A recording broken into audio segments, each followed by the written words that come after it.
Well, here's the shrouded Yale gutted, lads. 4 spools, 2 ordinaries.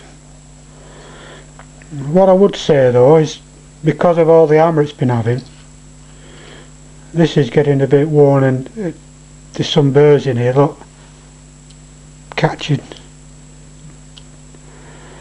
not making it easy to turn. Reason is, I don't know if the camera's getting that, but oh fuck, all the burrs on these holes where it's had some serious hammer. And on top of that, gentlemen, that was inside it. Somebody's responsible for breaking a pick or something inside. Wonder who that was. Anyway, I'll clean it all up, dress it up, get these back in order and send it off to Fred. Okie dokes.